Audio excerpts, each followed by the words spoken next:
When it gets down below zero, for instance, they get just as cold as we do. Kurt Grewenda with the Northeast Missouri Humane Society says your dog needs extra attention when walking it in the snow. You have to be conscious of the salt on the ground. If you take your dog for a walk and it does come in contact with salt and things like that, when you get it home, you should wash its paws off. Dale Peters is a groomer for Groomingdale's Pet Boutique in Hannibal, and she agrees. There are products you could buy that you can rub on the pads to protect them from the salt and the ice that keep their pads from cracking.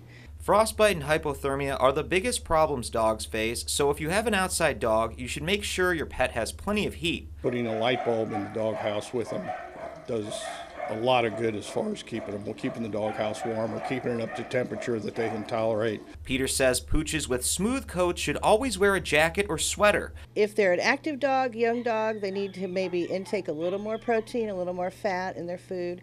If you have an outdoor dog, the main thing is to make sure they have water all the time. They do make bowls that have electricity that you can hook them up and they'll stay warm all the time. The most important tip to follow when protecting man's best friend is to take him or her inside when it's just too cold. Really, when it starts getting down below zero and stays there, they really need to be looking at trying to get him inside someplace for a while to keep him warm. Derek Frank, KHQA News, Hannibal.